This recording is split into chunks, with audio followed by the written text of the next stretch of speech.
प्यारे बच्चों नमस्कार। मैं डॉक्टर शशांक कुमार द्विवेदी, राजकीय इंटरमीडिएट कॉलेज पनियरा महाराजगंज, रसायन विज्ञान की इस कक्षा में आप सभी का स्वागत करता हूं।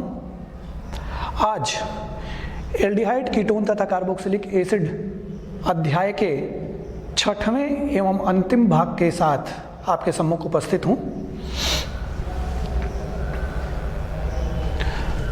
बच्चों, इस अध्याय के पिछली कक्षाओं में आपने एल्डिहाइड और कीटोन के बारे में पूरा अध्ययन कर लिया है। कार्बोक्सिलिक अम्ल के बारे में भी आपने बहुत कुछ पढ़ा है, जैसे वर्गीकरण पढ़ चुके हैं आप, नामकरण पढ़ चुके हैं, उसके भौतिक गुणों का अध्ययन कर चुके हैं और कुछ रासायनिक अभिक्रियाओं के बारे में भी आपने पढ़ा है। जैसे कि आपने ये पहले से पढ़ रखा है, पिछली क्लास में हमने पढ़ाया है कि कार्बोक्सिलिक अम्ल के अम्लीय गुण क्या क्या हैं, इनके बारे में आपने पढ़ा है। तो इस कक्षा में जो हम पढ़ने वाले हैं उसमें अम्लीय जो कार्बोक्सिलिक अम्ल के रासायनिक गुण हैं जो बचे हुए हैं उनके बारे में पढ़ेंगे, कार्बोक्सिलिक अम्ल की अन्य अभिक्रियाओं के बारे में पढ़ेंगे, कार्बोक्सिलिक अम्ल के उपयोग पढ़ेंगे और कार्बनिक यौगिकों का पारस्परिक परिवर्तन भी पढ़ेंगे। बच्चों, आइए शुरू करते हैं इसकी बची हुई रासायनिक अभिक्रियाओं का अध्ययन। हम उन रासायनिक अभिक्रियाओं का अध्ययन करने जा रहे हैं जहां पर कार्बोक्सिलिक अम्ल का कार्बन और OH के बीच का जो बॉन्ड है ये टूटता है। देखिए, इसमें जो सबसे पहली रिएक्शन है वो है एनहाइड्राइड का विरचन, यानी कि ये जो केमिकल रिएक्शन या रासायनिक अभिक्रिया हम पढ़ने जा रहे हैं इसमें हम एनहाइड्राइड बनाते हैं। बच्चों, हमें लेना होता है निर्जलीकारक यानी कि डिहाइड्रेटिंग एजेंट, जिनके उदाहरण हैं कॉन्सेंट्रेटेड H2SO4, Al2O3 और P2O5। ये सभी निर्जलीकारक हैं। जब हम कार्बोक्सिलिक अम्लों को इन निर्जलीकारकों के साथ गर्म करते हैं तो वाटर का मॉलिक्यूल निकल जाता है और हमें एनहाइड्राइड मिलता है। इसकी अभिक्रिया को देखें।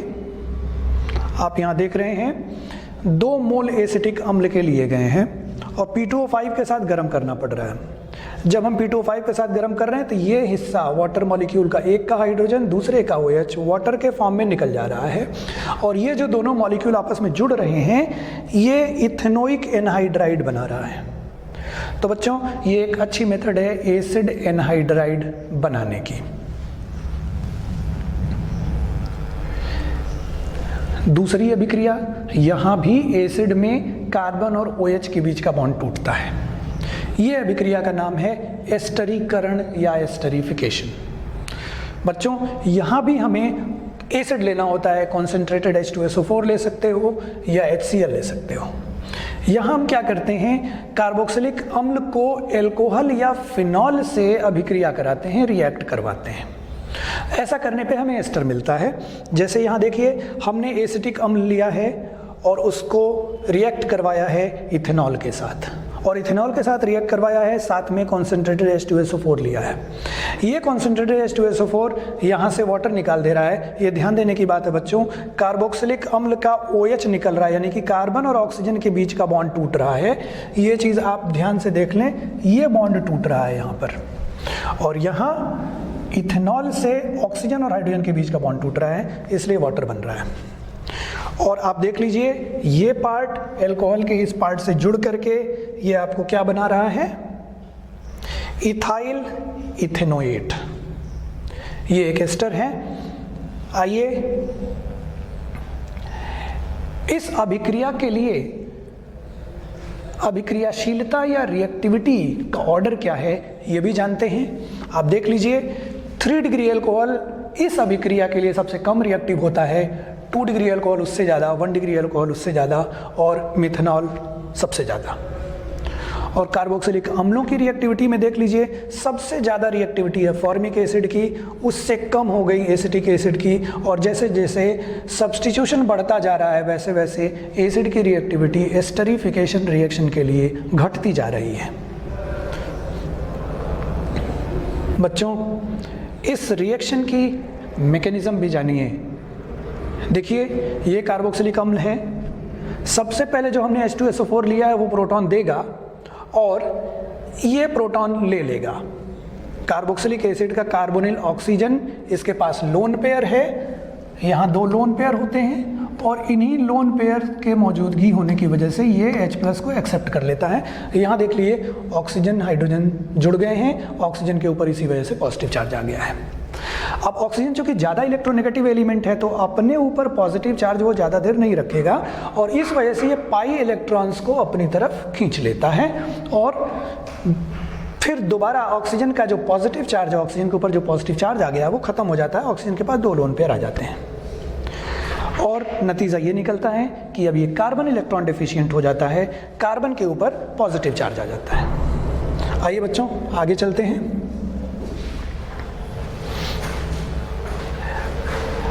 अब देखिए कार्बोक्सिलिक एसिड के इस कार्बन के ऊपर जब पॉजिटिव चार्ज आ गया तो अब जाकर के एल्कोहल का मॉलिक्यूल इसके ऊपर अटैक करेगा। एल्कोहल का मॉलिक्यूल देखिए ऑक्सीजन के पास लोन पेयर है, इस कार्बन के ऊपर पॉजिटिव चार्ज है, दोनों के बीच में अट्रैक्शन होगा, आकर के यहाँ अटैक करेगा और यहाँ अटैक होने की वजह से इस ऑक्सीजन और इस कार्बन के बीच में बॉन्ड बन जाएगा। बॉन्ड बनने के बाद इस ऑक्सीजन के ऊपर पॉजिटिव चार्ज आ जाएगा। ये टेट्राहेड्रल इंटरमीडिएट है या चतुष्फलकीय मध्यवर्ती है। इसकी ज्योमेट्री, इस कार्बन की ज्योमेट्री देखिए टेट्राहेड्रल हो गया, यहाँ हाइब्रिडाइजेशन sp3 हो गया है। अब देखिए उसके आगे की स्टेप्स के बारे में। देखिए ये वही कंपाउंड है जो पिछले स्टेप में बना था, टेट्राहेड्रल इंटरमीडिएट। अब यहाँ देखिए क्या है, ये जो ऑक्सीजन के साथ हाइड्रोजन जुड़ा हुआ है जिसकी वजह से ऑक्सीजन पे पॉजिटिव चार्ज है। अब बगल में OH इसके पास लोन पेयर है। अब यहाँ पे प्रोटॉन का स्थानांतरण हो जाएगा, यानी कि इसका H+ इसके पास चला जाएगा। अब देखिए H+ इसके पास आया है तो ये OH2+ हो गया है, ठीक है। और ये ऑक्सीजन का हाइड्रोजन यहाँ से चला गया तो ऑक्सीजन का पॉजिटिव चार्ज भी खत्म हो गया, दोनों लोन पेयर ऑक्सीजन के आ गए और R- इसके साथ जुड़ा हुआ है। अब बच्चों देखिए अब आगे क्या हो रहा है यहाँ पर। OH2+ एक बहुत ही अच्छा लीविंग ग्रुप है, ये तुरंत निकलेगा तो एक स्टेबल वाटर मॉलिक्यूल बनाएगा, इसीलिए इसका लोन पेयर वापस यहाँ आता है, इसके बीच में डबल बॉन्ड बनेगा और वाटर मॉलिक्यूल यहाँ निकल जाता है। तो वाटर के निकलने के बाद ये जो कंपाउंड बना है लगभग एस्टर बनाने तक आप पहुँच चुके हैं, बस यहाँ पे प्रोटोनेशन हुआ रखा है, यानी कि ये प्रोटोनित एस्टर है, प्रोटोनेटेड एस्टर है। अंतिम स्टेप में ये जो प्रोटोनेटेड एस्टर है ये प्रोटॉन लूज करता है, प्रोटॉन निकाल देता है। प्रोटॉन H+ आयन निकलने के बाद आपको एस्टर मिल जाता है। तो बच्चों ये एस्टरिफिकेशन की पूरी मैकेनिज्म है।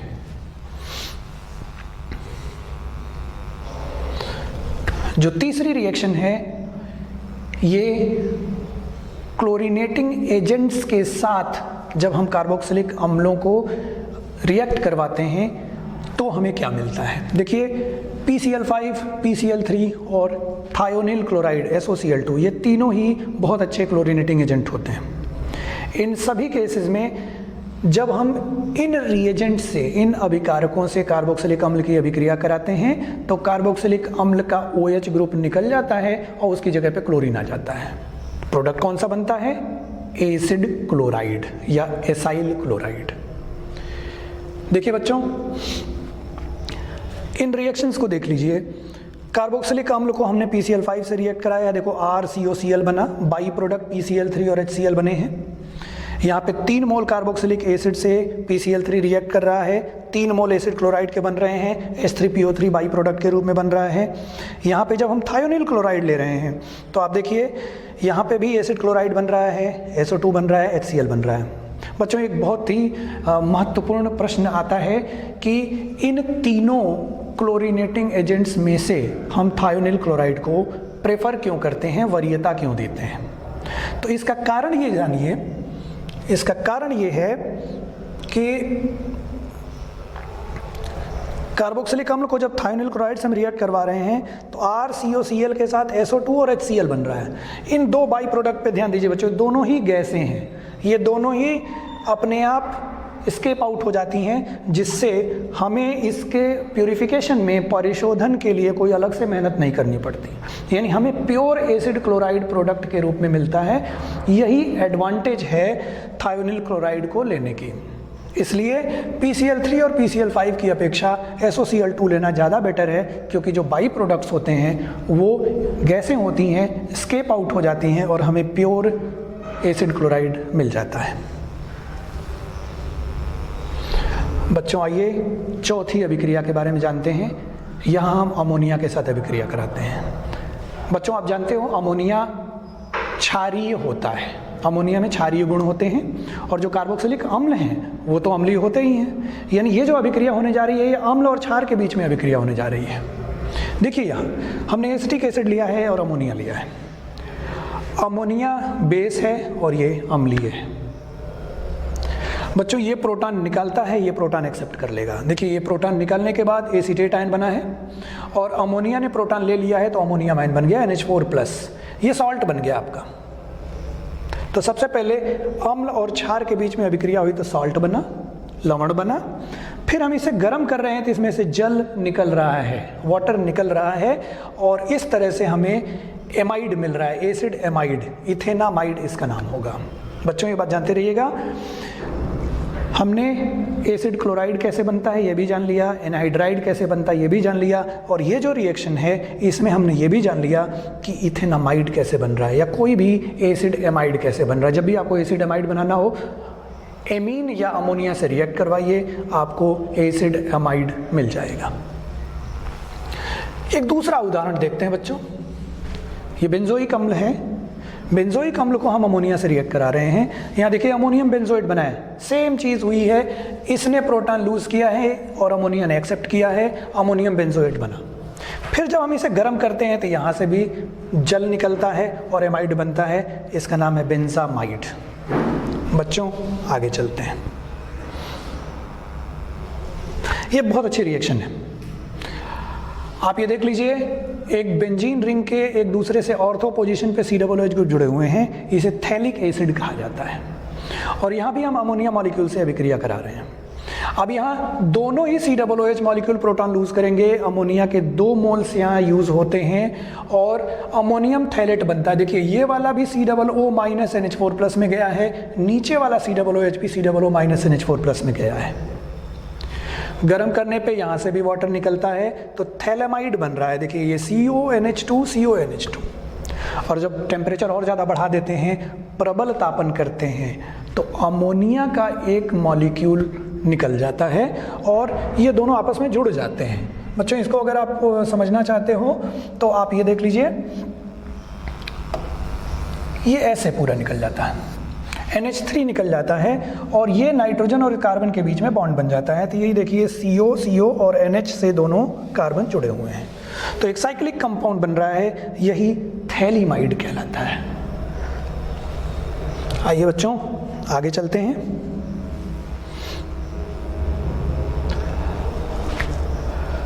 अब तीसरे तरह की अभिक्रियाओं के बारे में हम अध्ययन करने जा रहे हैं, जहां पर पूरा कार्बोक्सिलिक समूह इन्वॉल्व होता है। यानी कि पूरे कार्बोक्सिलिक समूह पे जो अभिक्रिया होती है हम उनकी बात करने जा रहे हैं। देखिए सबसे पहली बात है अपचयन, रिडक्शन कराने जा रहे हैं। बच्चों आप जानते हो कि जब हम कार्बोक्सिलिक अम्लों का अपचयन कराते हैं तो हमें प्राइमरी एल्कोहल मिलता है, यानी कि प्राथमिक एल्कोहल 1 डिग्री एल्कोहल मिलता है। तो यहाँ याद रखिए कि कौन कौन से रिड्यूसिंग एजेंट लेने हैं, कौन से नहीं लेने हैं। तो सबसे पहला लिथियम एल्युमिनियम हाइड्राइड और डाइबोरेन, ये दोनों रिड्यूसिंग एजेंट यहाँ लिए जा सकते हैं। इसमें एक खास बात जानने की है कि lithium aluminium hydride selective reduction नहीं करा पाता, लेकिन जो डाइबोरेन है ये सेलेक्टिव रिडक्शन कराता है। मतलब इसका ये हुआ कि अगर जिस भी यौगिक का आप रिडक्शन कराना चाहते हो जहाँ पर COOH ग्रुप है, अगर COOH के साथ साथ एस्टर ग्रुप है, नाइट्रो है, हेलो है, आप चाहते हो कि सिर्फ कार्बोक्सिलिक ग्रुप ही अपचयित हो, ये तीनों ग्रुप अपचयित ना हो, तो आपको डाइबोरेन लेना चाहिए। तो डाइबोरेन जो है सेलेक्टिव रिडक्शन कराता है, यानी सिर्फ कार्बोक्सिलिक ग्रुप को रिड्यूस कर देगा, अपचयित कर देगा, और बाकी एस्टर, नाइट्रो, हेलो अगर उस कंपाउंड में है तो उसे रिड्यूस नहीं करेगा। तीसरी जो सबसे खास बात है वो जान लीजिए कि NaBH4 सोडियम बोरोहाइड्राइड नहीं यूज़ करना है, क्योंकि ये कार्बोक्सिलिक समूह को अपचयित नहीं कर पाता। देखिए इस रिएक्शन को RCOOH, एक सिंपल हमने कार्बोक्सिलिक अम्ल लिया है, हम इसे LiAlH4 से ईथर में रिएक्ट करा रहे हैं या डाइबोरेन से रिएक्ट करवा रहे हैं। ये दोनों ही रिड्यूसिंग एजेंट यूज़ किए जा सकते हैं, और बाद में जब हम इसकी हाइड्रोलिसिस कराते हैं तो हमें एल्कोहल मिलता है। प्राइमरी एल्कोहल है बच्चों, ये ध्यान दीजिएगा।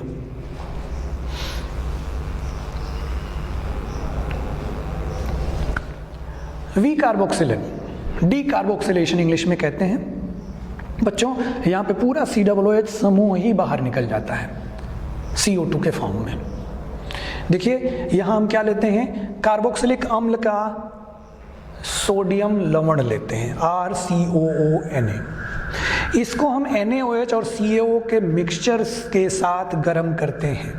ध्यान दीजिएगा, इसकी जो रेशियो होती है, अनुपात जो होता है 3:1, यानी कि 3 भाग NaOH और 1 भाग CaO। इसे हम सोडा लाइम कहते हैं बच्चों, सोडा लाइम, ये ध्यान दीजिएगा, इसे हम सोडा लाइम कहते हैं। तो सोडा लाइम के साथ जब हम इसे हीट करेंगे तो ये देखें, ये पूरा पार्ट, ये पूरा भाग Na2COOO यानी कि Na2CO3 सोडियम कार्बोनेट के रूप में निकल जाता है, और इस हाइड्रोजन और एल्काइल ग्रुप के साथ बॉन्ड बनेगा, एल्केन बन जाता है। यानी कि इस वी कार्बोक्सिलिन अभिक्रिया के द्वारा हम कार्बोक्सिलिक अम्लों को सीधे हाइड्रोकार्बन में बदल देते हैं। हाँ, इसमें ध्यान दीजिएगा, जो हाइड्रोकार्बन बनता है उसमें एक कार्बन एटम कम होता है, क्योंकि देखिए ये जो कार्बोक्सिल ग्रुप का कार्बन था ये निकल गया यहाँ से। आइए बच्चों आगे चलते हैं।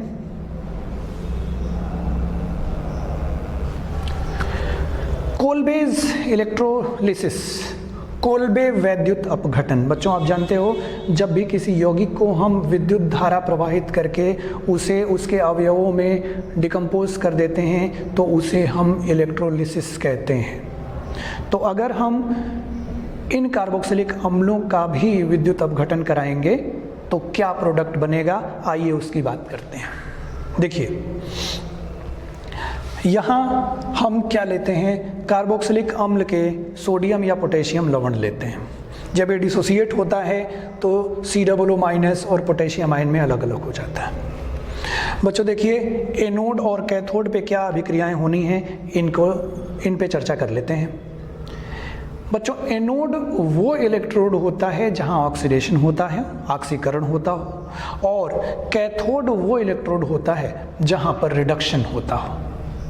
तो ध्यान दीजिए, एनोड पे ये नेगेटिवली चार्ज्ड आयन जो एसीटेट आयन है ये जाएगा एनोड पर, और एनोड पे जाएगा और अपना इसके 2 मोल हमने लिए हैं एसीटेट आयन के, ये दोनों इलेक्ट्रॉन लूज करके ये फ्री रेडिकल बना लेंगे। और उसके बाद फिर आप ये जानिए कि यहाँ से ये फ्री रेडिकल मैकेनिज्म से, होमोलिटिक मैकेनिज्म से ये बॉन्ड टूटेगा यहाँ पे, और ये CO2 बन के अलग हो जाएगा, 2 मोल CO2 बनेंगे और 2 मोल मिथाइल फ्री रेडिकल बनेगा। अब ये मिथाइल फ्री रेडिकल आपस में जुड़ करके इथेन मॉलिक्यूल बना लेते हैं, यानी कि एनोड पे आपको क्या मिलता है, इथेन मिलता है। आप देख लीजिए यहाँ इलेक्ट्रॉन का त्याग कर रहा है ये आयन, इसलिए इस अभिक्रिया को हम कहते हैं कि ये ऑक्सीकरण है, और जहाँ ऑक्सीकरण होता है, जिस इलेक्ट्रोड पे ऑक्सीकरण होता है उसी को हम एनोड कहते हैं।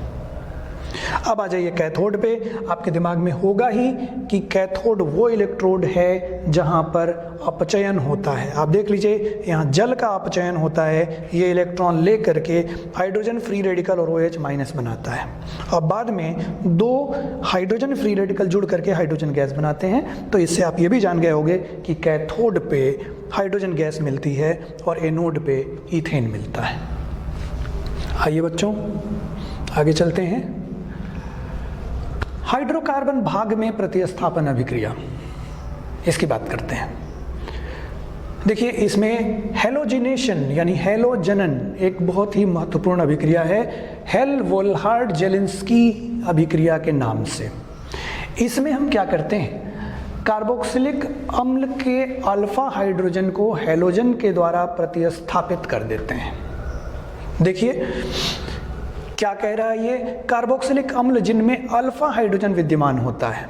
अल्फा हाइड्रोजन का मतलब बता दें आपको, जैसे मान लीजिए ये COOH है, इसके बगल का जो कार्बन है यही अल्फा कार्बन कहलाता है और इसके साथ जुड़ा हुआ हाइड्रोजन अल्फा हाइड्रोजन कहलाता है। यानी अल्फा हाइड्रोजन की मौजूदगी अनिवार्य शर्त है, अल्फा हाइड्रोजन यहाँ होना चाहिए।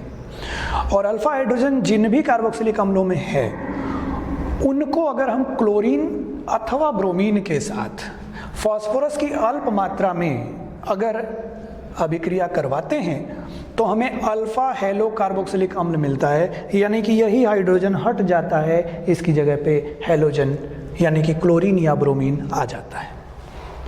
आगे बढ़ते हैं बच्चों, इस अभिक्रिया को देख लें आप। ये प्रोपेनोइक एसिड लिया गया है, इसके पास ये देख लीजिए यहाँ पे अल्फा हाइड्रोजन है, ये अल्फा कार्बन है और अल्फा कार्बन से जुड़े हुए हाइड्रोजन को हमने अल्फा हाइड्रोजन कहा।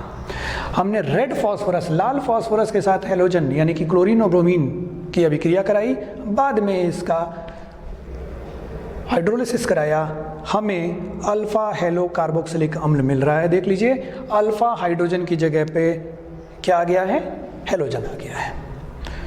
यहाँ हेलोजन में क्लोरीन और ब्रोमीन हो सकते हैं।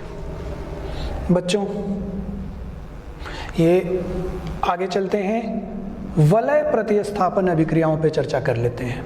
वलय प्रतिस्थापन अभिक्रिया, रिंग सब्स्टिट्यूशन रिएक्शन। बच्चों आपको पता होगा कि बेंजीन पे जो COOH ग्रुप यानी कि कार्बोक्सिलिक समूह जुड़ा हुआ है वो एक डीएक्टिवेटर या निष्क्रियक के रूप में काम करता है। यानी कि बेंजीन पे होने वाली इलेक्ट्रोफिलिक सब्स्टिट्यूशन रिएक्शन की रेट को घटा देगा। दूसरी चीज मेटा निर्देशी यानी मेटा डायरेक्टिंग भी होता है। मेटा डायरेक्टिंग का मतलब हुआ कि अगर हम बेंजोइक अम्ल पे फर्दर इलेक्ट्रोफिलिक सब्स्टिट्यूशन कराना चाहते हैं तो आने वाला जो इलेक्ट्रोफाइल होगा वो मेटा पे जाएगा। हाँ, इसमें कुछ खास बात कि फ्रीडल क्राफ्ट रिएक्शन जो कक्षा 11 से ही आप पढ़ते आ रहे हैं वो ये नहीं देता। क्यों नहीं देता? क्योंकि एक तो ये निष्क्रियक है, वैसे ही इसने अभिक्रियाशीलता बेंजीन की घटा दी है, और दूसरे जो हम AlCl3 एनहाइड्रस उत्प्रेरक के रूप में लेते हैं उसके साथ ये बॉन्ड बना लेता है, बंध बना लेता है, जिससे ये काम नहीं कर पाता। तो एक तो COOH खुद ही निष्क्रियक था, दूसरे जो उत्प्रेरक था उसको भी इसने अपने साथ जोड़ लिया, उत्प्रेरक के रूप में काम नहीं कर पा रहा है, इसलिए ये फ्रीडल क्राफ्ट रिएक्शन नहीं देता। देखिए इन दो अभिक्रियाओं को देखिए, हमने बेंजोइक एसिड का नाइट्रीकरण कराने का प्रयास किया है सांद्र HNO3 और सांद्र H2SO4 के साथ। यहाँ मेटा पोजीशन पे नाइट्रो ग्रुप आ गया तो ये कंपाउंड बना मेटा नाइट्रोबेंजोइक एसिड। आप जानते हैं कि ये मेटा डायरेक्टर था, मेटा निर्देशक था, इसलिए नाइट्रो ग्रुप यहाँ मेटा पे आया है। ठीक वैसे ही जब हमने ब्रोमिनेशन कराने का प्रयास किया तो मेटा ब्रोमोबेंजोइक एसिड मिला है, यानी यहाँ भी देखिए मेटा पे ब्रोमीन आया हुआ है। आगे चलते हैं बच्चों, कार्बोक्सिलिक अम्लों के उपयोगों पे बात कर लेते हैं। देखिए फॉर्मिक अम्ल HCOOH, फॉर्मिक अम्ल रबर, वस्त्र, रंगाई, चमड़ा एवं इलेक्ट्रोप्लेटिंग उद्योगों में उपयोग में आता है। दूसरा एसिटिक अम्ल, सबसे बढ़िया कि एक बहुत अच्छा सॉल्वेंट है, विलायक के रूप में काम आता है, सिरके के रूप में काम आता है। हेक्सेन डाइओइक एसिड, बहुत ही महत्वपूर्ण प्रश्न आते हैं आपके परीक्षाओं में। नाइलॉन 6 के निर्माण में हेक्सेन डाइओइक एसिड का इस्तेमाल किया जाता है। ये देखिए बेंजोइक एसिड है C6H5COOH, इसके एस्टर का उपयोग सुगंध द्रव्यों में होता है। सोडियम बेंजोएट खाद्य परिरक्षण में उपयोग में आता है। ये बहुत ही फेमस फूड प्रिजर्वेटिव है, खाद्य परिरक्षण में इस्तेमाल किया जाता है सोडियम बेंजोएट। और उच्चतर वसीय अम्लों का उपयोग साबुन एवं अपमार्जकों के उत्पादन में किया जाता है। आप सोप्स के बारे में जानते होंगे, साबुन के बारे में, ठीक है। सोडियम स्टीयरेट होता है, मतलब कि सोडियम या potassium salt higher fatty acid का यानी उच्चतर वसीय अम्लों का होता है, तो उनको बनाने में भी इसका इस्तेमाल होता है। बच्चों, इस अध्याय के आधार पर हमने 2 पारस्परिक परिवर्तन वाले सवाल लिए हैं और इसमें से देखिए, प्रोपेनोन से प्रोपीन बनाना है और बेंजीन से मेटानाइट्रोएसिटोफिनोन बनाना है। कैसे बनाएंगे आइए हम करके दिखाते हैं। प्रोपेनोन से प्रोपीन, प्रोपेनोन से प्रोपीन। प्रोपेनोन देखिए ये होता है CH3C double bond O CH3, इससे आपको बनाना है propene CH3CH double bond CH2। देखिए यहाँ से वहाँ तक जाना है, पहले अभिकारक और उत्पाद दोनों लिख लेना चाहिए, इससे आपको आइडिया लगता रहेगा कि कैसे हम आगे बढ़ें। तो सबसे पहले बच्चों इसको अपचयित करिए, अपचयित करिए ताकि ये अल्कोहल में कन्वर्ट हो जाए। इसके लिए आप LiAlH4 ले सकते हो या सोडियम बोरोहाइड्राइड भी ले सकते हो, यानी कि NaBH4 ले सकते हो। रिडक्शन कराने पे ये C double bond O group जो है अल्कोहल में कन्वर्ट हो जाता है। ये बना आपका CH3CH OH और CH3, अल्कोहल बन गया। अब इसके बाद इसका हम डिहाइड्रेशन कराते हैं, निर्जलीकरण कराते हैं, और निर्जलीकरण कराने के लिए कॉन्सेंट्रेटेड H2SO4 लेना होता है, कॉन्सेंट्रेटेड H2SO4 लेना होता है। टेम्परेचर लेना होता है 443 केल्विन, हाई टेम्परेचर रखना होता है। इससे यहाँ पर एलिमिनेशन रिएक्शन होती है, OH यहाँ से H+ यहाँ से, और ये डबल बॉन्ड बन जाता है, एल्कीन बनती है। तो बच्चों इस तरह के सवाल आते हैं। आइए, जो दूसरा वाला आपका कन्वर्जन था बेंजीन से मेटानाइट्रोएसिटोफिनोन, आइए इसको भी समझा देता हूं आपको। ये ले लीजिए बेंजीन, बेंजीन से बनाना है मेटानाइट्रोएसिटोफिनोन, यानी पहले एसिटोफिनोन बनाइए, benzene C double bond O CH3। बच्चों इसे हम एसिटोफिनोन कहते हैं और इसके मेटा पोजीशन पे नाइट्रो ग्रुप जुड़ा हुआ है। देखिए ये काम हम कैसे करेंगे,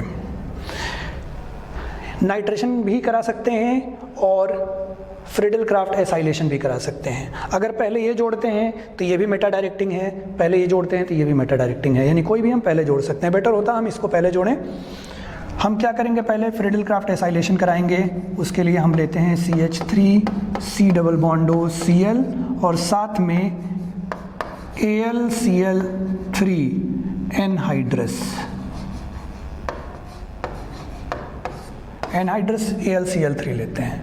इससे जो हमारा उत्पाद होता है वो ये होता है कि ये जो CH3CO पार्ट है वो इसके साथ जुड़ जाता है, यानी ये हमें मिला COCH3। अब आप जानते हो ये मेटा डायरेक्टिंग है। अब हम क्या करेंगे, इसके बाद नाइट्रेशन कराएंगे concentrated H2SO4 plus concentrated HNO3, ये नाइट्रेटिंग मिक्सचर कहलाता है। और इसके साथ जब अभिक्रिया कराएंगे तो इसके मेटा पोजीशन पे, मेटा पोजीशन देखिए ये है, ठीक है, ये मेटा पोजीशन है, तो इस मेटा पोजीशन पे देखिए नाइट्रो आकर के जुड़ जाएगा। इस तरह से हम ये दूसरा कन्वर्जन भी कर ले जाएंगे। बच्चों ये अध्याय समाप्त हो रहा है और इस अध्याय के अंत में अभी तक पढ़ाए हुए विषयों के आधार पे आपको कुछ गृह कार्य दे रहा हूँ, आप करिएगा। उम्मीद है आपको ये क्लास पसंद आई होगी। धन्यवाद।